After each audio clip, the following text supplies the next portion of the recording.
कुछ नहीं ले रहा मैं।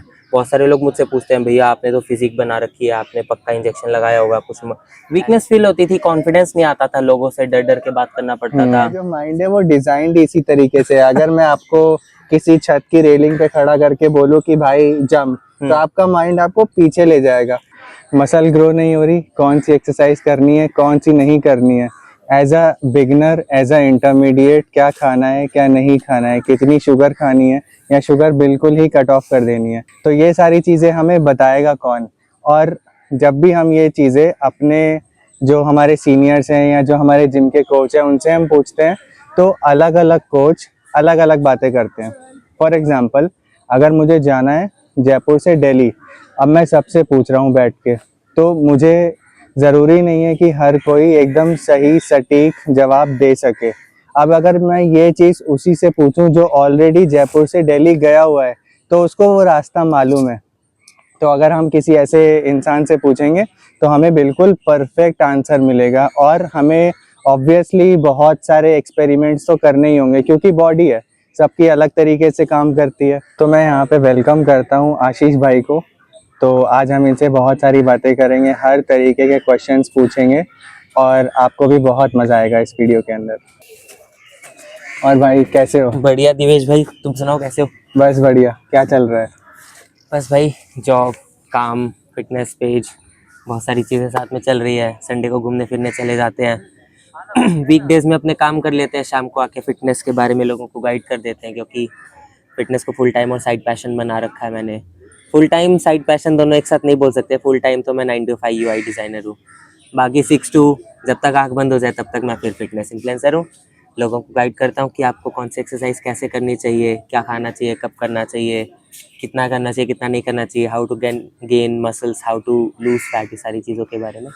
छोटी सी मेरी इंस्टाग्राम की फैमिली है जिसके साथ में मैं डेली की डेली इंटरेक्ट करते रहता हूँ, उनको गाइड करते रहता हूँ।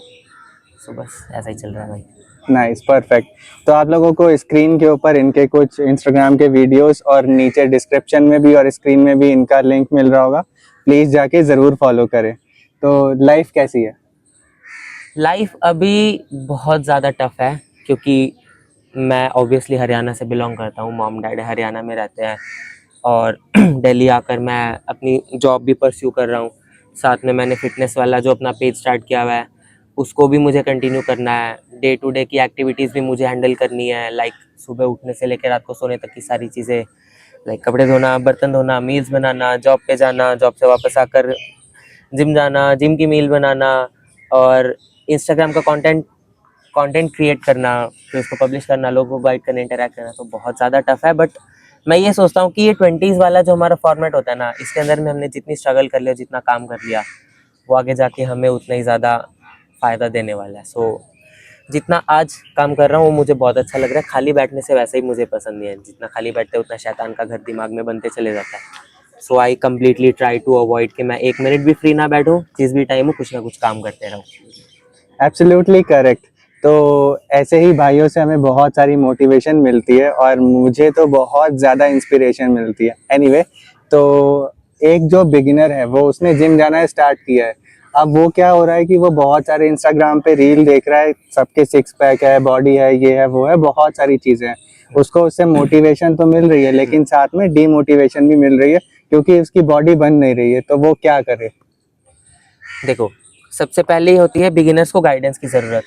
अब गाइडेंस किससे ले? किसी भी राह चलते अंकल से जिनका पेट बहुत बड़ा हो, खुद ने कभी एक्सरसाइज करके देखी हो बट कभी बॉडी ना बना रखी हो, और उनको डाइट और जिम की नॉलेज तो बेशक हो बट उनकी बॉडी पर रिफ्लेक्ट भी तो होना चाहिए ना।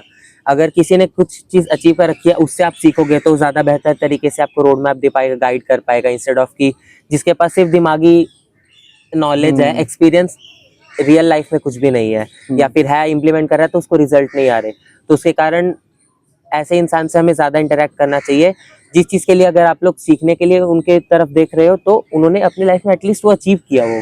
तो ऐसे लोगों के साथ में जुड़ो और ऐसे लोगों से गाइडेंस लो, ताकि आपको एक्चुअली में ऐसा फील हो कि मैं जिससे पूछ रहा हूँ, जिससे सीखने जा रहा हूँ, उन्होंने खुद अचीव किया हुआ है, तो गाइडेंस भी मुझे दे रहा होगा। क्योंकि जो रोड मैप होता है, जिस भी चीज़ को सीखने की प्रोसेस होती है, उसमें जो लोग भी आपको सिखा रहे हैं ना, उनके रोड मैप पे, उनकी गाइडेंस पे फेथ रखना बहुत ज़्यादा ज़रूरी होता है। अगर आपके अंदर वो फेथ नहीं है ना, तो आप उस चीज़ को अचीव करने में शायद कभी पहुंच ही ना पाओ, क्योंकि हर टाइम आपके दिमाग में चलता रहेगा ये सही बता रहा है कि नहीं बता रहा, या मैं इसके गाइडेंस को 100% फॉलो करूँ, 50% फॉलो करूँ, या दूसरे लोगों की तरफ मैं साथ के साथ देखता रहूँ। सो ऐसे शफल नहीं करना, फेथ रखना है तो पूरा रखना है, और ऐसे इंसान के साथ जुड़ना है जिन्होंने ऑलरेडी अचीव किया उस गोल को, जो जिसको परस्यू करने के लिए आप लोग आगे बढ़ रहे हो, उस लोगों के साथ जुड़ रहे हो। बहुत बढ़िया, बहुत बढ़िया, बहुत सेटिस्फैक्ट्री आंसर था इनका। मेरा नेक्स्ट क्वेश्चन ये है कि मान लो मैं मूवीज देखता हूँ, बॉलीवुड मूवीज में एग्जांपल ले रहा हूँ आमिर खान का। 3 महीने पहले उनकी कोई बॉडी नहीं थी और सडनली उन्होंने 3 महीने में बहुत अच्छी बॉडी बना ली। तो हमारे मन में क्या जाता है कि यार ये सिर्फ 3 महीने में हो जाता है, और जब हम जिम जाके 6-6 महीना कर रहे हैं उसके बाद भी नहीं हो रहा है, तो वहां से डिमोटिवेशन आ रही है। तो उस चीज को कैसे कॉन्क्रीट करें? देखो, सबसे पहले जो इतना भी चीज़ें हमें टीवी पे, इंस्टाग्राम पे, रील्स पे दिखता है, वो सब असली नहीं होता है, वो बहुत ज़्यादा मैनिपुलेटेड होता है, फर्स्ट ऑफ ऑल। सेकेंडली, उनके पास में बहुत ज़्यादा फाइनेंशियल बैक होती है, बहुत ज़्यादा प्रोफेशनल बैक होती है, जिसके कारण वो अपने लॉन्ग टर्म गोल्स को शॉर्ट टर्म में अचीव करने में बहुत ज़्यादा केपेबल बन जाता है। इन टर्म्स ऑफ, जैसे मैंने आपको बोला कि प्रोफेशनली बहुत सारे लोगों को वो हायर करने के लिए केपेबल होते हैं, क्योंकि उनके पास फाइनेंस, नेटवर्क, नॉलेज और रीच, सब चीज़ें बहुत ज़्यादा लेवल पर होती है। सेकेंडली, क्या होता है कि इतनी जल्दी बॉडी को ट्रांसफॉर्म करना उतना इजी नहीं होता है, क्योंकि बॉडी नेचुरल एक नेचर की बनाई हुई चीज़ है, तो उसको प्रोसेस में लाने में भी हमें नेचुरल ही प्रोसेस को और उस स्पीड को जब हम अप्लाई करेंगे तभी वो चीज़ हमारी नेचुरल एक बॉडी पर काम करेगी। ऐसा कहा नहीं कि एक कंप्यूटर है, उसकी 5 मिनट पहले रैम 8 GB थी, हमने फट से निकाली, दूसरी 16 GB की रैम डाल दी, तो एकदम से अपनी 2x स्पीड पे पहुंच गया। बॉडी ऐसे काम तो करती नहीं है, उसको टाइम चाहिए होता है। नेचुरली सेल्स डेवलप होते हैं, मेटाबॉलिज्म इंक्रीज होता है, मसल्स ब्रेक होती है, ग्रो करते हैं, फैट लूज होता है, ट्रांसफॉर्मेशन होता है। तो उस चीज़ को स्पीड अप करने और अपने प्रोफेशन में ज़्यादा से ज़्यादा एक्टिव रहने और अच्छे से अच्छा परफॉर्म कर पाने के लिए वो लोग इस प्रोसेस को और उस स्पीड को बढ़ा देते हैं, उसकी क्वालिटी को बढ़ा देते हैं। जिससे क्या होता है कि कोई लॉन्ग टर्म गोल उनका 1 साल में अचीव होने वाला होता है, वो घटकर या तो 6 मंथ्स में हो जाता है, 4 मंथ्स में, 3 मंथ्स में होने लग जाता है। तो उन चीज़ों को बढ़ाने, उस प्रोसेस को स्पीड अप करने के लिए बहुत सारी मेडिसिन होती है, इन टर्म्स ऑफ मल्टीविटामिन होते हैं, एनाबॉलिक्स होते हैं, बहुत सारी तरह की दवाइयाँ होती है, इंक्लूडिंग सर्जरीज भी लोग बहुत लेवल पर जा कर करवाते हैं। तो that is how they get to transform, कि इतने टाइम फ्रेम के अंदर में हमें उस लेवल तक पहुंचना है और इस फिजिक को इस फिजिक तक पहुंचाना है, रिजल्ट्स अचीव करने। क्योंकि नेक्स्ट मंथ में मेरी मूवी की शूटिंग होने वाली है, अभी मैं फैट पर हूँ, मुझे कट करना है।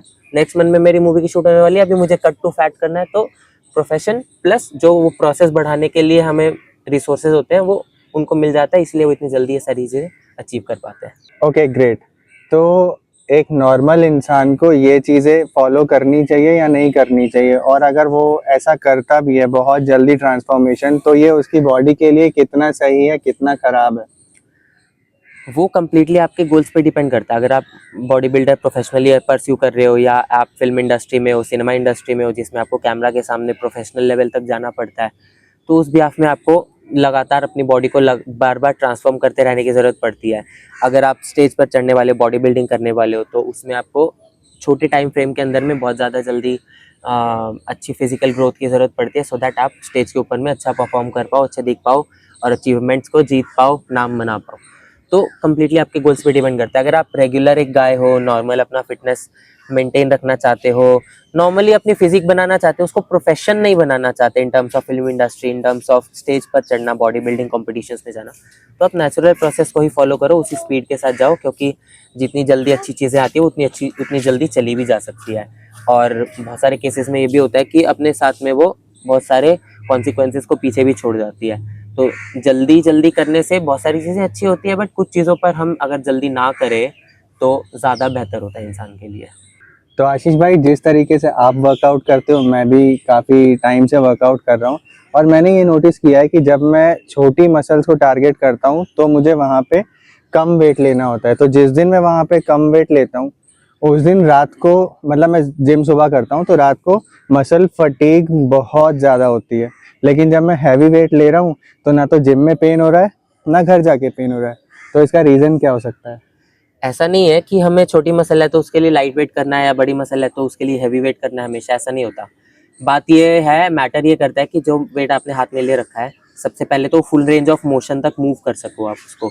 सेकेंडली, वो कितना अच्छा आपके उस मसल ग्रुप पर हिट हो रहा है। अगर आपको फर्स्ट सेकंड थर्ड रेप में रेप तक भी अगर आपको वो वेट फील नहीं हो रहा है, मतलब वो वेट आपके लिए सही नहीं है, आपके मसल ट्रेनिंग के लिए वो वाला वेट आइडियल नहीं है। You should lower down the weight और instead change the equipment completely.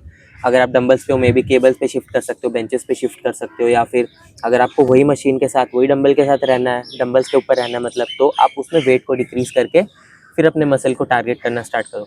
अगर आपको अपने स्टार्टिंग के 5 to 7 रेप्स तक में भी मसल फील नहीं हो रही है खींचने के बाद भी, तो आपको और चीज़ों को लोअर डाउन करते रहना पड़ेगा। क्योंकि लोगों की बहुत बड़ी मिथ होती है कि वेट बढ़ाओ, ज़्यादा हैवी वेट है इससे एक्सरसाइज करो, बट ज़्यादा अच्छी और ज़्यादा हैवी वेट से एक्सरसाइज करने से बॉडी नहीं बनती है। बॉडी बनती है मसल्स को परफेक्टली हिट करने, उसको फटीग करने, उसको ब्रेक डाउन करने से। वो चाहे आप लोअर वेट से कर लो, चाहे हैवी वेट से कर लो, दैट डजंट मैटर। सो अगर आपको मसल हिट करनी है, आप फॉर्म पे ध्यान ज़्यादा दो और ये चीज़ पे ज़्यादा ध्यान दो कि आपका माइंड मसल कनेक्शन बन रहा है कि नहीं बन रहा है, वो मसल क्रिस्पी वे में एकदम ट्रेन हो रही है या नहीं हो रही है। फिर चाहे वो हैवी वेट हो चाहे लाइट वेट हो, नेक्स्ट डे आपको सोरनेस 100% आएगी। तो बेसिकली पेन बहुत जरूरी है। पेन नो बहुत पेन ज़्यादा नो जरूरी है। Gain. No pain no gain, completely agree. Perfect. तो जब मैं एक्सरसाइज कर रहा होता हूँ या हमारे इतने सारे दोस्तों के कमेंट भी आते हैं, तो वो लोग भी जब एक्सरसाइज कर रहे होते हैं तो वाइल डूइंग एक्सरसाइज अगर वो किसी और के साथ कर रहे हैं, तो मान लो वो बंदा खुद उठा रहा है 10 किलो और सामने वाला उठा रहा है 15 किलो, तो वो बोलता है कि भाई प्लेट क्या ही निकालें, एक काम करना तो भी यही उठा ले। तो वो जबरदस्ती वो उठवाने लगता है और उससे पेन या तो बहुत ज्यादा होता है या फिर हमसे वो उठता ही नहीं है। और फिर अब उस चीज के लिए हम क्या कर सकते हैं?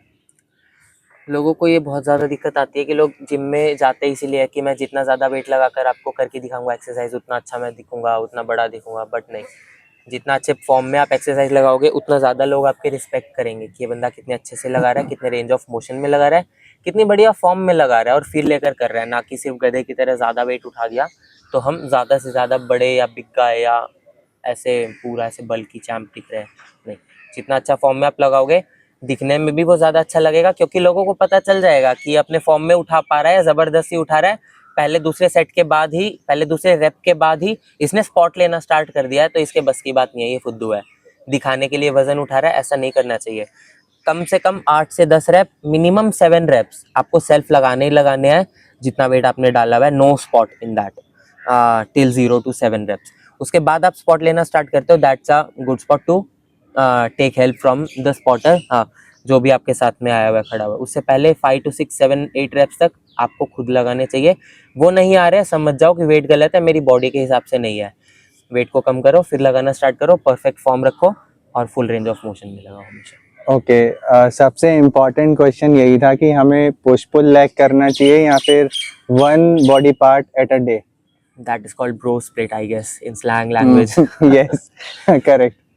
तो मैंने जब अपना फिटनेस और बॉडी बिल्डिंग एक्सरसाइज करना स्टार्ट किया, तब मैं अभी स्टार्टिंग में एक मसल एक दिन पर लगाता, दैट इज कि आज चेस्ट लगाना है, नेक्स्ट डे बैक लगाना है, next day bicep tricep with four arms लगाना है, फिर शोल्डर, फिर लेग्स, फिर इस तरीके से स्प्लिट करके करता था। बट धीरे धीरे मुझे अपने मसल में इफेक्ट देखने के लिए स्लो डाउन होता गया वो प्रोसेस की, सोरनेस भी कम हो रही है और अच्छा। इफेक्ट भी कम आ रहा है, जो ग्रोथ थी उसकी स्पीड भी कम हो चुकी है। तो मैंने रिसर्च किया कि मैं क्या गलत कर रहा हूँ और क्या चीज़ों को कैसे बेहतर बना सकता हूँ।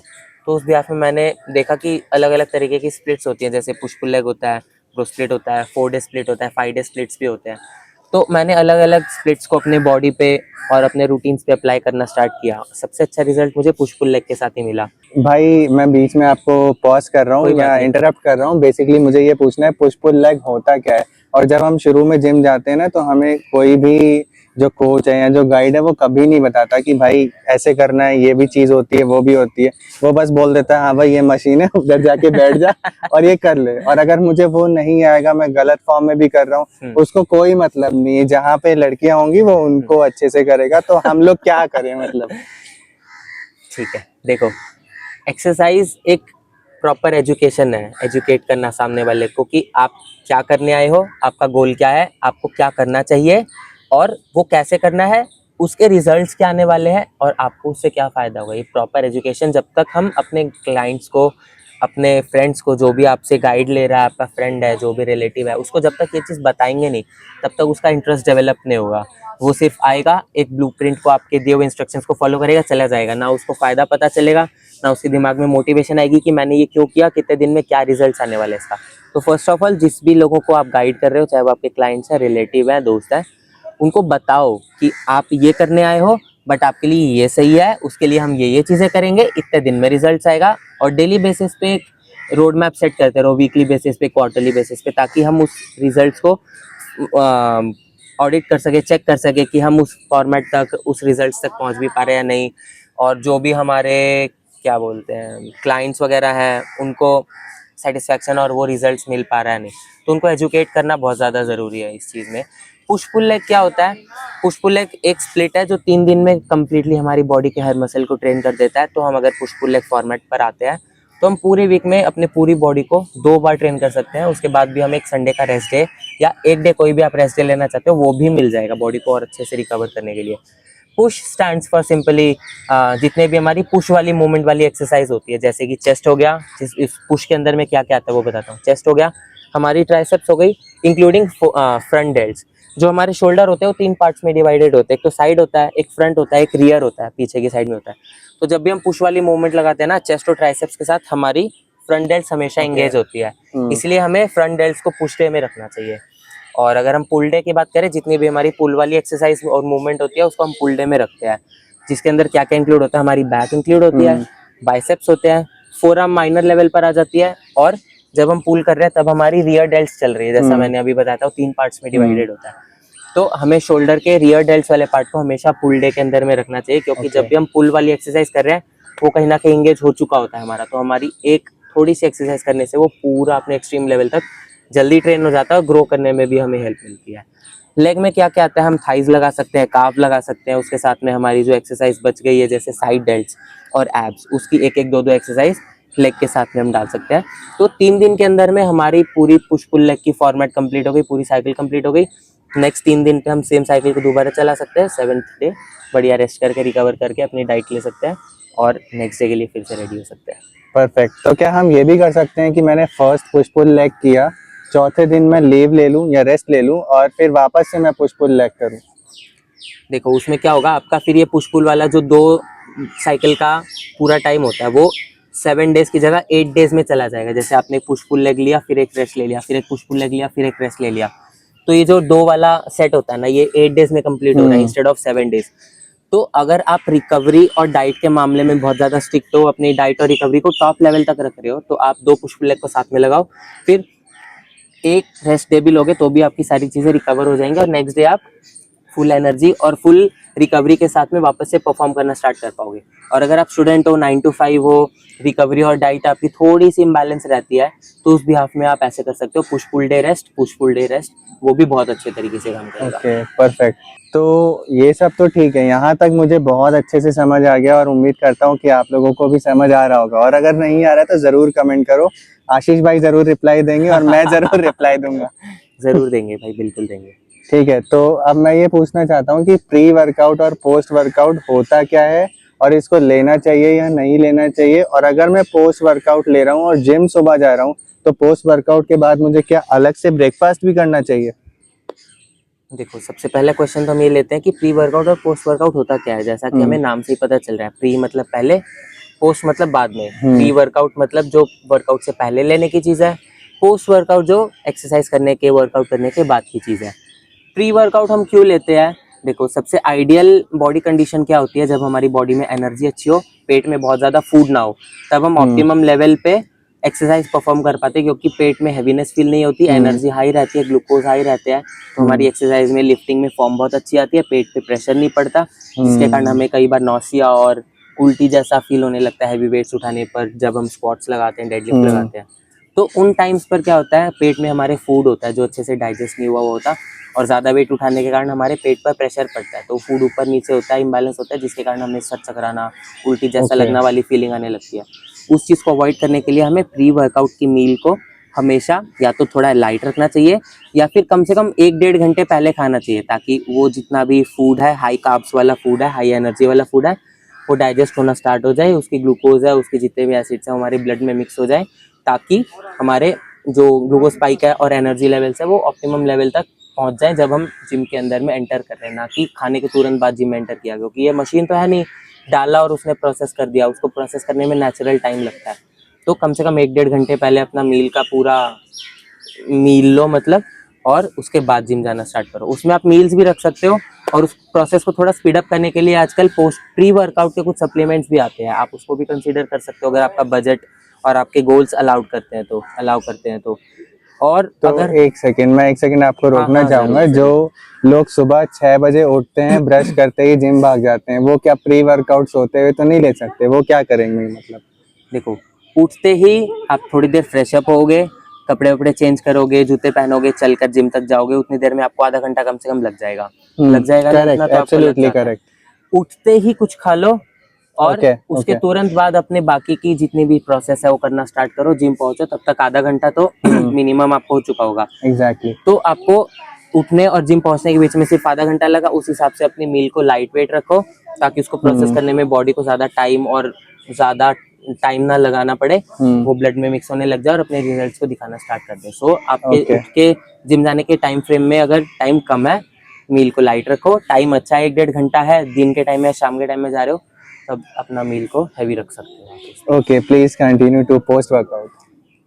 उससे पहले प्री वर्कआउट का थोड़ा सा हाँ मैं बता रहा था। श्योर। तो प्री वर्कआउट में एक तो मील हो गया, एक अपना प्री वर्कआउट के लिए सप्लीमेंट्स हो गए। तीसरी चीज, जो हमारे घर में बहुत सारे आइटम्स होते हैं, उससे भी आप ड्रिंकेबल और पी सकने लायक जो प्री वर्कआउट होते हैं वो भी बना सकते हो, इन द फॉर्म ऑफ कि आपने पिया और वो 15-20 मिनट के अंदर ही ग्लूकोज और उसके चीज़ें ब्लड में मिक्स होकर अपना असर दिखाना स्टार्ट कर देती है। उसमें आप क्या क्या इंक्लूड कर सकते हो, जैसे कि ½ टीस्पून हनी ले सकते हो, उसमें थोड़ा सा 1 चुटकी नमक मिला सकते हो, कॉफ़ी मिला सकते हो, और थोड़ा अदरक वगैरह मिला सकते हो। उन सबको मिक्स करके पियोगे ना, तो जिम के टाइम तक जाते जाते आपका 15-20 मिनट के अंदर में वो आपका एनर्जी लेवल्स हाई कर देगा और एक्सरसाइज में हैवी लिफ्ट करने के लिए रेडी कर देगा। तो ये हो गया ओके। हमारा प्री वर्कआउट का पूरा सेक्शन। अब आते हैं पोस्ट वर्कआउट पे। पोस्ट वर्कआउट जैसा नाम से पता चल रहा है कि वर्कआउट के बाद की जितनी भी चीज़ें हम ले रहे हैं बॉडी में, वो हमारा पोस्ट वर्कआउट हो गया। पोस्ट वर्कआउट हमेशा हमें हैवी रखना चाहिए, कम से कम टाइम के अंदर में ले लेना चाहिए एक्सरसाइज खत्म करने के। एक्सरसाइज जैसे ही खत्म किया, अच्छा। 15-20 मिनट के अंदर अंदर में अपना पोस्ट वर्कआउट ले लो, क्योंकि उस टाइम बॉडी को प्रोटीन की, कार्ब्स की, हेल्दी फैट्स की और ये सारे न्यूट्रिशंस होते हैं उनकी बहुत ज़्यादा ज़रूरत पड़ रही होती है। तो उस ब्याह में जितनी जल्दी हम रिसोर्सेज अपनी बॉडी को दे देंगे, उतना ही कम हमें अपने बॉडी के अंदर वाले चीज़ों को, जैसे फैट्स हो गया और मसल्स हो गया, उनको सैक्रिफाइस करना पड़ेगा। प्री पोस्ट वर्कआउट मील में आप अपना पूरा स्टैंडर्ड मील भी रख सकते हो, अपनी जो प्रोटीन मील्स होती है वो बनाकर खाना, प्रोटीन शेक्स लेना, उसके साथ में कुछ फ्रूट्स वगैरह लेना, हाई कार्ब्स वाले कुछ फूड ले लेना, उन सब चीज़ों को आप हमेशा इंक्लूड कर सकते हो, ताकि आपकी carbs protein intake timely complete हो पाए। परफेक्ट। तो प्री वर्कआउट हो गया, पोस्ट वर्कआउट हो गया, उसके अलावा भी हमें प्रोटीन लेना चाहिए, तो कौन सा लेना चाहिए? देखो, ये वाला जो वीडियो है, यहाँ पे हम किसी का भी एडवर्टाइजमेंट या ऐसा हम कुछ नहीं कर रहे हैं। जो हमने खुद से ट्राई किया हुआ है वो ही कुछ आशीष भी भाई स्पॉन्सर्ड बताएंगे। नहीं है, कुछ भी प्रमोशनल नहीं हाँ है। एग्जैक्टली, तो प्लीज बताएं। क्या पूछा आपने, एक बार रिपीट करो।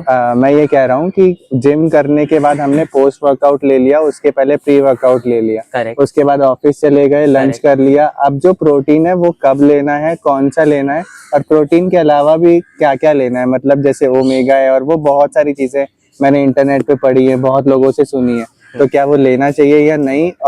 और अगर लेना चाहिए तो क्या क्या लेना चाहिए?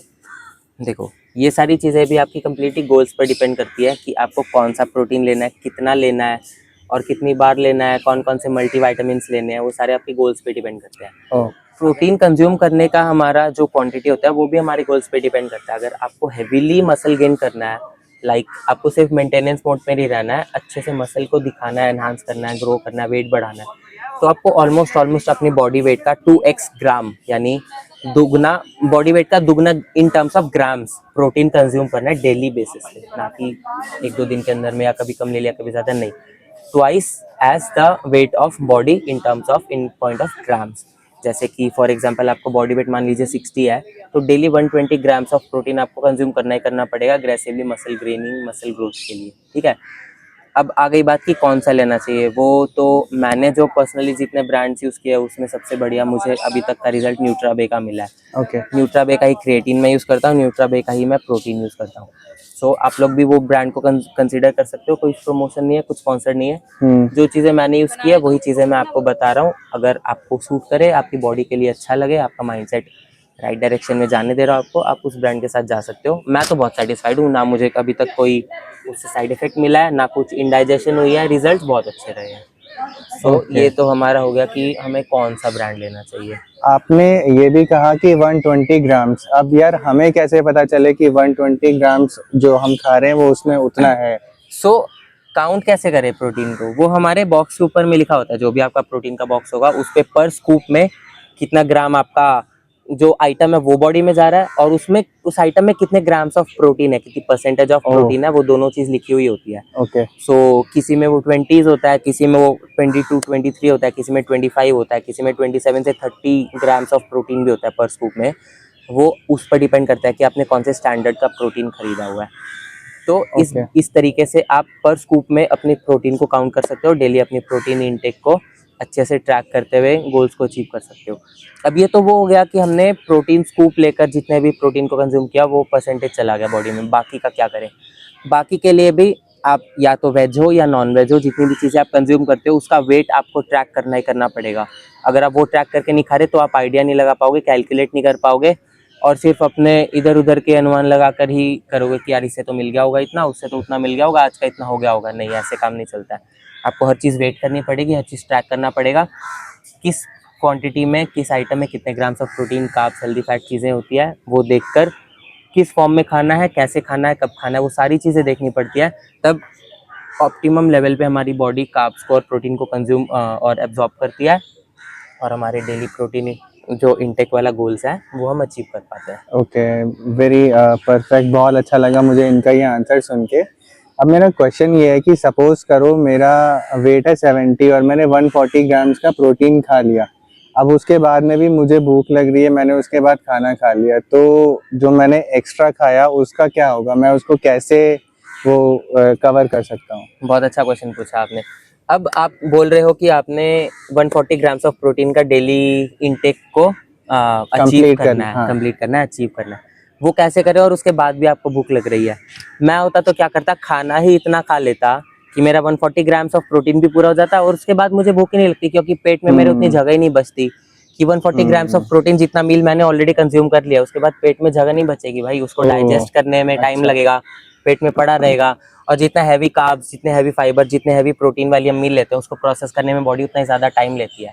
तो आपको कम भूख ओके। लगेगी, ज़्यादा टाइम तक आपका पेट फुल रहेगा, धीरे धीरे करके बॉडी सारी चीज़ें एब्जॉर्ब कर रही है, तो आपको रिजल्ट्स भी ऑप्टिमम मिलेंगे। अब आपका क्वेश्चन में मुझे थोड़ा सा लूपहोल ये दिखा कि आपने पूछा कि 140 ग्राम्स कंप्लीट करने के बाद भी अगर हमें भूख लग रही है तो हम क्या करें? 140 ग्राम्स ऑफ प्रोटीन आप खाने में, रियल मील में, रियल फूड से कंज्यूम करोगे तो आपको भूख कभी नहीं लगेगी इतना सारा खाना खाने के बाद। Okay. और अगर आप पूरे ही प्रोटीन काउंट को सप्लीमेंट से और फास्ट प्रोसेस में कंप्लीट करने की कोशिश करोगे, फिर आपको भूख लगती रहेगी, और एक सोर्स से सारी चीज़ें न्यूट्रिशन कवर करने के कारण आपको अदर सोर्स से जितनी सारी अच्छी चीज़ें मिलने वाली थी वो भी रह जाएंगी।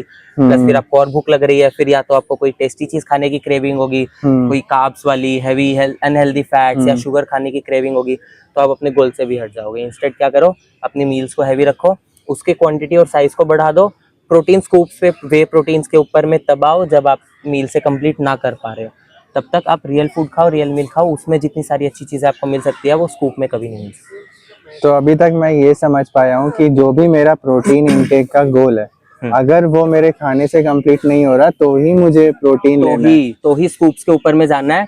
अगर आप 140 ग्राम्स ऑफ प्रोटीन खाने से कवर कर पा रहे हो, कभी वे प्रोटीन, कभी वे स्कूप्स को मत लो। ओके, तो बेसिकली अगर मुझे 140 ग्राम कंप्लीट करना भी है तो मैं हाफ हाफ भी कर सकता हूँ, 90-10 भी कर सकता हूँ, 10-90 भी कर सकता हूँ? नहीं, उसको आपको प्रॉपर स्प्लिट करना पड़ेगा, क्योंकि एक बार में आपने 90% ऑफ द प्रोटीन एक बार में दे दिया बॉडी को, बाकी पूरे दिन में 10% ही दिया, तो 90% को प्रोसेस करने में, ब्रेक डाउन करने में बॉडी कैपेबल नहीं होती। तो क्या करेगी, बॉडी वेस्ट के रूप में, बॉडी वेस्ट के फॉर्म में बाकी के प्रोटीन को बॉडी से निकाल देगी। क्योंकि इतना सारा प्रोटीन बॉडी एक साथ कंज्यूम कर लेती है बट उसको डाइजेस्ट और एब्जॉर्ब नहीं कर पाती है, वो बॉडी की लिमिट होती है। तो आपको पूरे डे में जो 140 ग्राम्स का हमारा टारगेट है उसको इक्वली स्प्लिट करना है, थोड़ी देर में इक्वली स्प्लिट करके कंज्यूम करना है। अगर आप एक बार में सारी चीजें कंज्यूम कर लोगे, 30 to 40% ही, maximum 50% of the protein of that complete meal ही आपकी बॉडी एब्जॉर्ब करेगी, बाकी सारा वेस्टेज के रूप में निकाल देगी। आप तो खुश हो गए कि आपने पूरा दिन का प्रोटीन इंटेक कंप्लीट कर लिया, बट नहीं, एब्जॉर्ब 30, 40, 50% हुआ, बाकी सारा वेस्ट में निकल गया। तभी आप ये सोचोगे कि यार खा तो पूरा रहा हूँ पर बॉडी क्यों नहीं बन रही है। तो ये भी मिथ होता है कि एक बार में खा के खत्म कर दो, बाकी दिन की देखी जाएगी, नहीं, इक्वली स्प्लिट करो, बॉडी को उसको एब्जॉर्ब और डाइजेस्ट करने के लिए पूरा टाइम और रिसोर्स दो ताकि मैक्सिमम रिजल्ट आपको मिल सके। इन्होंने बहुत बड़ा डाउट बहुत सारे लोगों का क्लियर कर दिया है।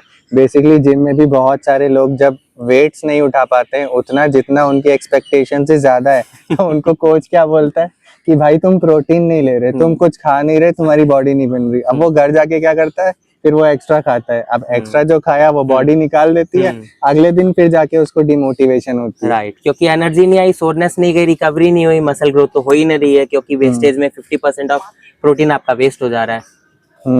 Absolutely correct. तो हम बात कर रहे थे ओमेगा 3 की। मैंने बहुत सारे इंटरनेट पे आर्टिकल्स देखे हैं, यूट्यूब पे वीडियोस देखे हैं, जो बहुत सारे मल्टीविटामिन की गोलियां, इंजेक्शन, स्टेरॉइड्स, ओमेगा 3 बहुत सारी चीजें लेते हैं। तो क्या वो चीजें सही हैं, और अगर हाँ तो उन्हें कितना लेना चाहिए, कितना नहीं, और कब लेना चाहिए? देखो, सबसे पहले बात करते हैं मल्टीविटामिन्स की। मल्टीविटामिन्स वो चीज़ें होती है जो हमारी बॉडी में प्रोटीन, कार्ब्स, क्रिएटिन, इन सब चीज़ों को कंज्यूम करने के बाद भी जहाँ जहाँ पे गैप्स होते हैं उनको फिलअप करने के लिए होती है, ताकि अगर आप प्रोफेशनली बॉडी बिल्डिंग को परस्यू कर रहे हो, अच्छी फिजिक आपको बहुत सीरियस लेवल पर बनानी है, तब आप मल्टीविटामिन्स के साथ में जा सकते हो। उसमें बहुत सारी बेसिक मेडिसिन इंक्लूड होती है, जैसे कि ओमेगा 3 की आपने सबसे पहले बात की, वो हमारे ब्रेन फंक्शनिंग, बॉडी के हार्ट फंक्शनिंग को हेल्दी रखने, बैलेंस रखने में हमें मदद करता है। फिर कैल्शियम होता है जो बोन्स को हेल्दी रखने में मदद करता है। फिश ऑयल होता है जो हमारी हेयर और आइस की, स्किन की क्वालिटी को इम्प्रूव करने, जॉइंट्स वगैरह को हेल्दी रखने में हमें हेल्प करता है। उसके अलावा फिर हमारा हो गया फाइबर की टैबलेट्स आती हैं, डाइजेशन के लिए इसबगोल वगैरह होता है। और आँखों को, बालों को, स्किन को अच्छी रखने के लिए हम EVN 400 वगैरह खाते हैं। बॉडी में एक्सरसाइज करते हुए बॉडी जब एग्जॉस्ट हो जाती है, इलेक्ट्रोलाइट्स के नाम की एक चीज़ होती है बॉडी के अंदर में, जो ग्लूकोज और ब्लड में मिक्स होकर हमें हाइड्रेट रखती है, एनर्जी लेवल्स हाई रखती है, वो एक्सरसाइज करने से पसीने के साथ में निकल जाती है। तो इलेक्ट्रॉल के नाम से एक पाउच आता है, उसके फॉर्म में आप इलेक्ट्रोलाइट्स को कंज्यूम कर सकते हो। तो इस तरह की बहुत सारी चीज़ें होती है मल्टीविटामिन, वो अच्छी होती है।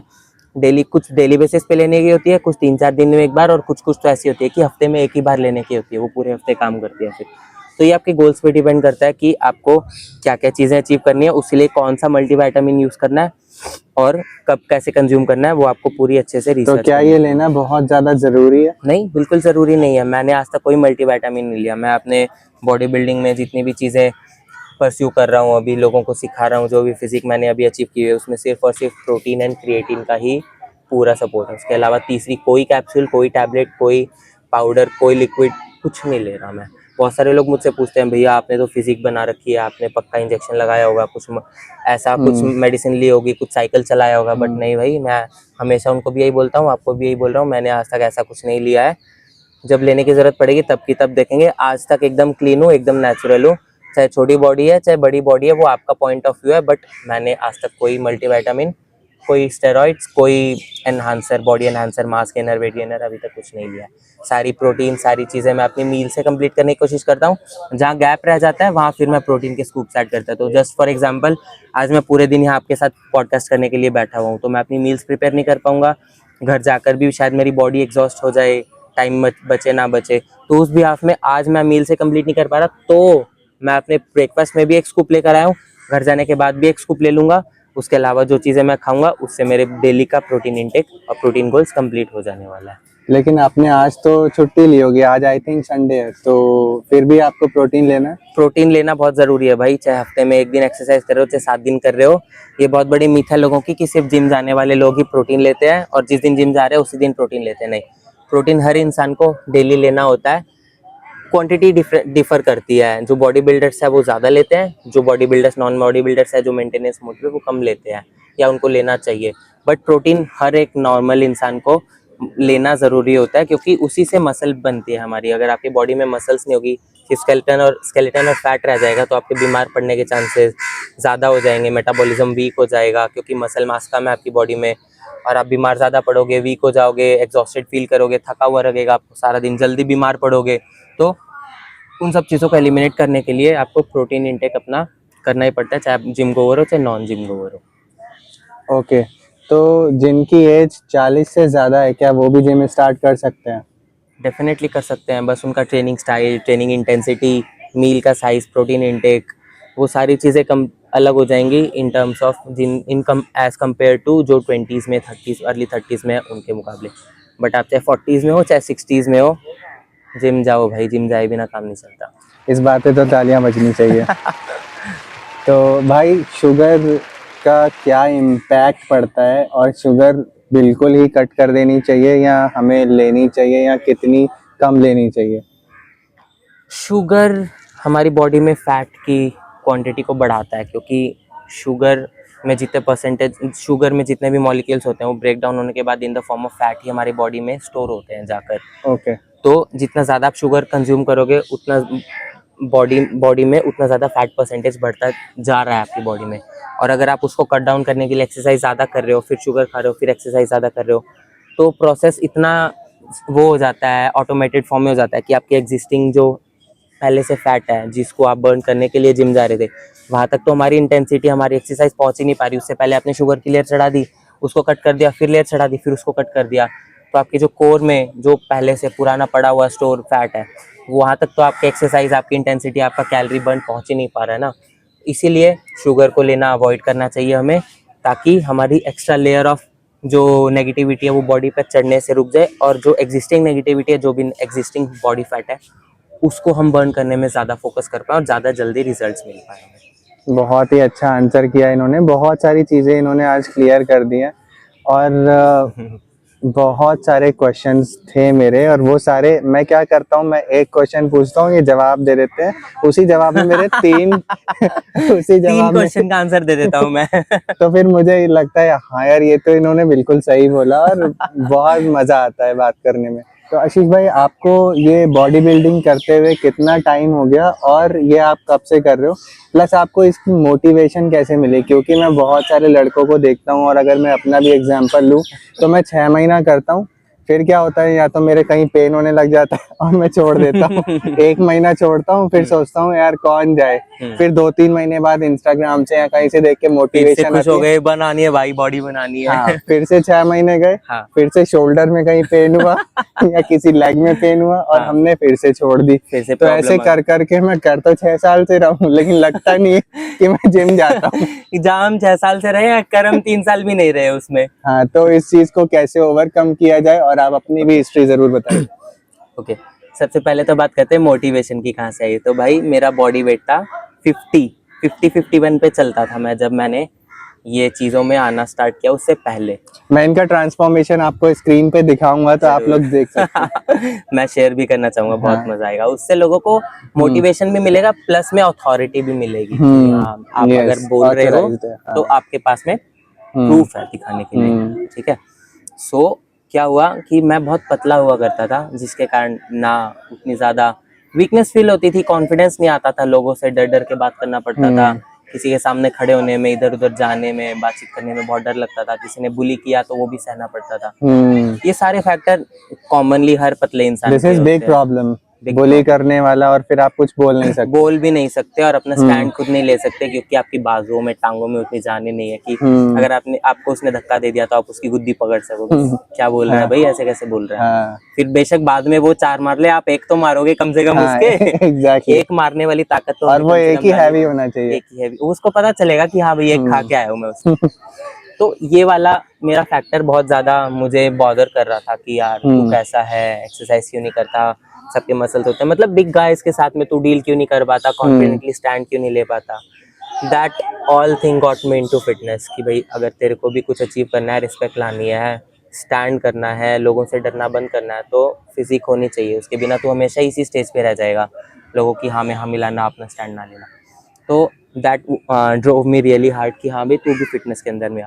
स्टार्ट तो भाई मैंने बहुत इनिशियल लेवल पे स्टार्ट तो मैंने अपने अर्ली स्कूल्स में ही कर दिया था, अर्ली स्कूल्स नहीं, लेट स्कूल्स में कर दिया था, लाइक 11th एंड 12th में, विच वाज लाइक 2014 और 15 में भी। तब मैंने क्या करा था, एक 4.5-5 फुट की रॉड ले आया था घर में, 2.5-2 kgs की 4 प्लेट्स ले आया था खरीद कर। उसी से अपना कर लेता था भाई, जितना भी समझ में आता था, जो भी मोटिवेशन मिलती थी, जितना मन करता था उतनी देर कर लिया, जो मन करता था वो कर लिया। तो मेरी जर्नी तो 2014-15 में ही स्टार्ट हो गई थी।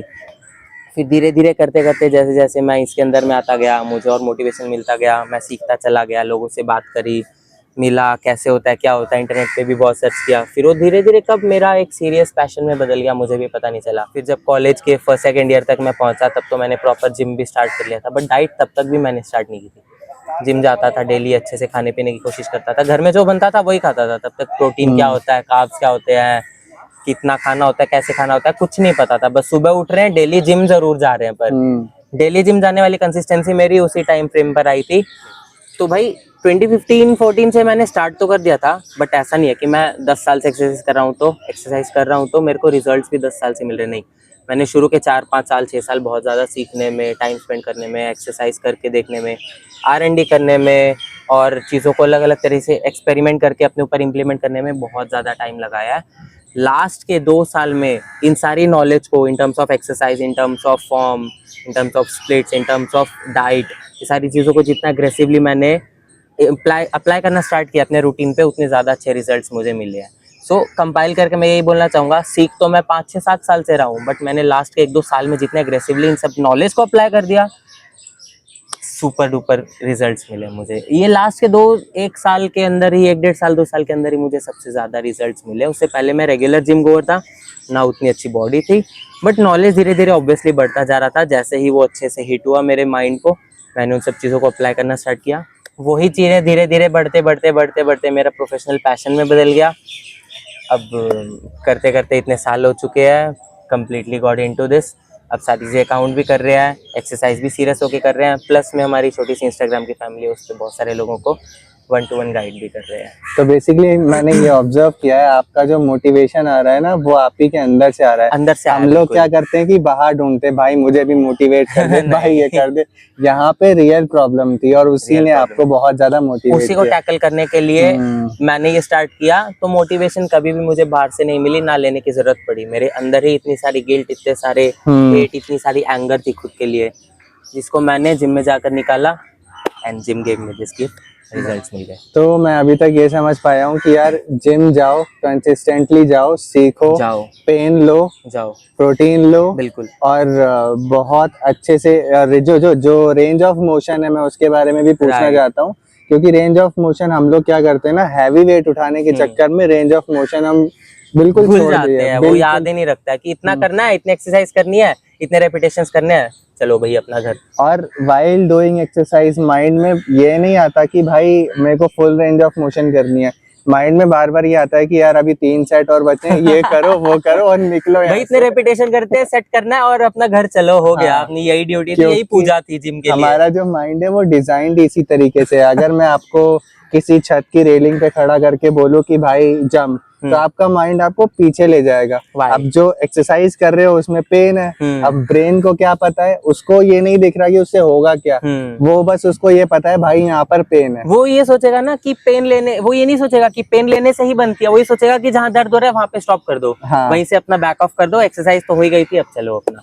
तो उसी चीज को आपको ब्रेक करते हुए अपने माइंड को रेडी करना है ये चीजें अचीव करने के लिए। राइट, क्योंकि नंबर ऑफ रेपिटेशन मैटर नहीं करता है, इंटेंसिटी मैटर करती है। नंबर ऑफ रेपिटेशन और नंबर ऑफ सेट्स मैटर नहीं करता है। जितने अच्छे से आप एक्सरसाइज लगा रहे हो, जितने परफेक्ट फॉर्म में आप लगा रहे हो और मसल्स को आपको हिट होने लग गया, फिर चाहे वो आप हैवी वेट के साथ 4-5-6-7 रेपिटेशन में निकाल दो, चाहे लाइट वेट के साथ आप 50 रेपिटेशन में निकालो, मसल हिट करना सबसे ज्यादा जरूरी है। 5 रेपिटेशन निकालना, 50 रेपिटेशन निकालना इज नॉट द केस। ये बहुत बड़ी लोगों की मिथ होती है कि हम 2 घंटे एक्सरसाइज करके आए हैं तो भाई मेरी बॉडी तो बननी तय है, मेरा फैट लॉस होना तो तय है। बट ऐसा नहीं होता। 2 घंटे में आपने काम कितनी देर किया है वो मैटर करता है। अगर आपने काम 10 मिनट ही किया है 2 घंटे लगा के, बाकी टाइम तो टाइम पास किया है, हवाबाजी दिखाई है, या आलस में गुजार दिया, बैठे बैठे वेट करके बातें करके गुजार दिया, 2 घंटे एक्सरसाइज करने का कोई मतलब नहीं है। 10 मिनट करो और वापस आ जाओ, इससे अच्छा तो आपके अकॉर्डिंग आइडियल वर्कआउट टाइम क्या होना चाहिए? चाहे किसी को फेट लॉस करना हो, चाहे किसी को मसल गेन करना हो, आइडियल टाइम होना क्या चाहिए? आइडियल टाइम भाई अपने स्प्लिट के ऊपर में डिपेंड करता है। वो स्प्लिट आप कितनी देर में परफेक्ट फॉर्म के साथ में और कंप्लीट रेपिटेशन के साथ में जितनी देर में आप अचीव कर सकते हो कर लो। मेरा बेसिक टाइम 90 मिनट्स का चलता है। कभी 10-20 मिनट ऊपर हो जाते हैं, कभी 10-20 मिनट आगे हो जाते हैं, क्योंकि मैं वीडियोस भी बना रहा हूँ। तो एवरेज मेरा टाइम 90 मिनट्स का रहता है, दैट इज 1.5 घंटा की लगभग। आपका अगर 1 घंटे में हो जा रहा है बहुत अच्छी बात है। अगर आपको 2 घंटे लग रहे हैं तो आपको थोड़ा सा फिक्स करने की जरूरत है, क्योंकि 2 घंटा थोड़ा ज्यादा हो जाता है लगातार एक्सरसाइज करते रहने के लिए।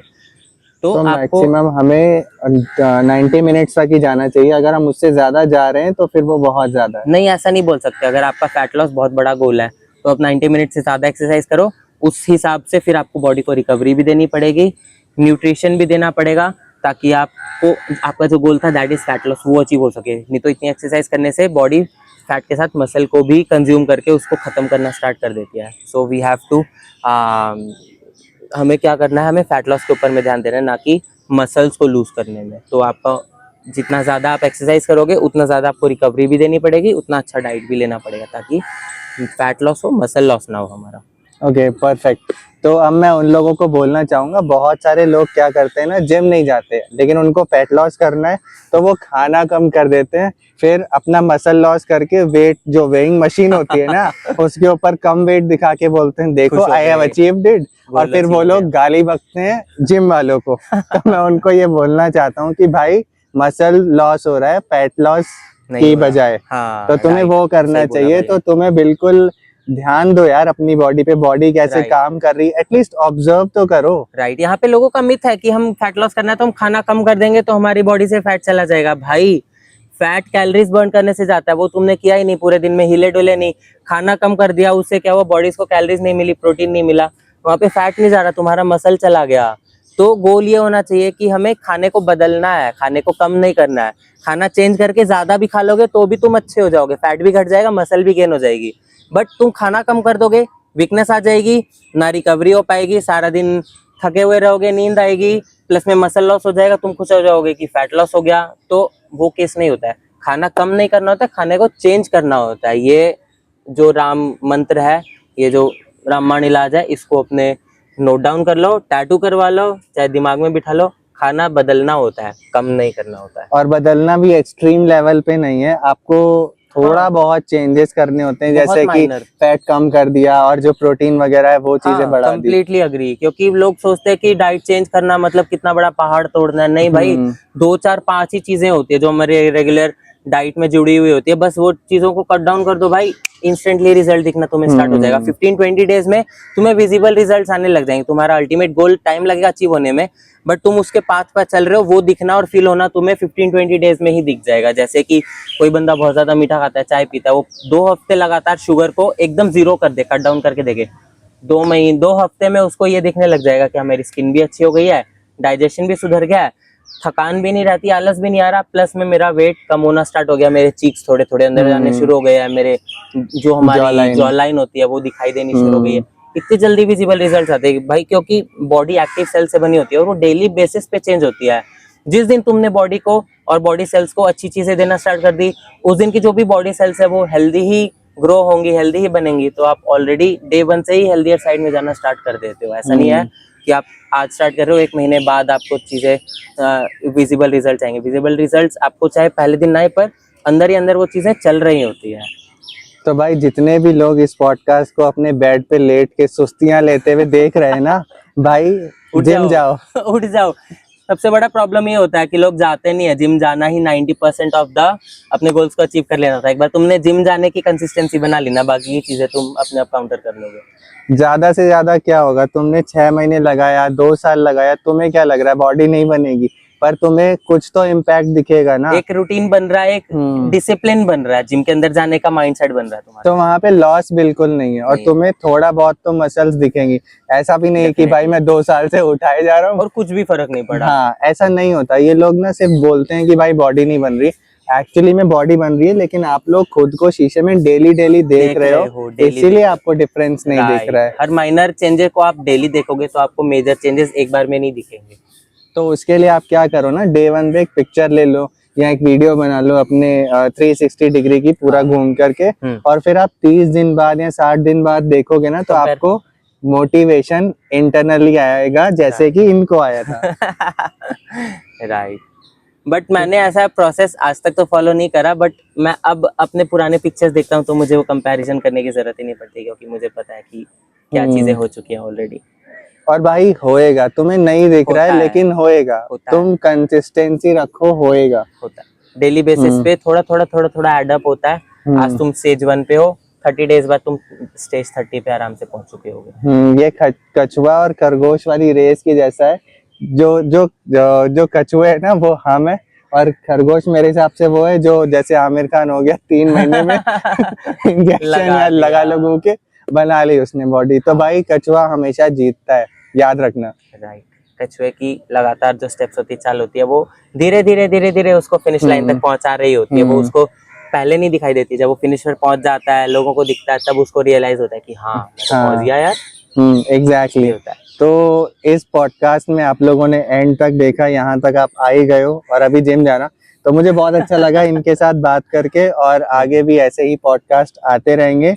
एंड इनका जो इंस्टाग्राम है वो आपको डिस्क्रिप्शन में मिल जाएगा, और मैं आपको फिर से बोल रहा हूँ, मैं खुद पर्सनली रिकमेंड कर रहा हूँ, आप जरूर उनको फॉलो करें।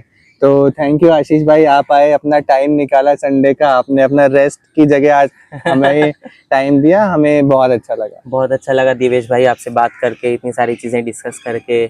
एक्चुअली बोलते बोलते जितनी सारी चीजें हम बोलते हैं, हमें भी नहीं पता होता कि हमारे अंदर इतनी सारी चीजें हम इम्प्लीमेंट करते चले जाते हैं, बट कॉन्शियसली हमें तब पता चलता है जब हम किसी के साथ में डिस्कस करते हैं। क्योंकि स्क्रिप्टेड नहीं है ना, वो नेचुरली निकल रहा है। राइट, नेचुरली निकल रहा है, तो हमें पता चलता है कि अरे ये भी पता था मुझे, ये भी पता था मुझे, ही आज पता चला है।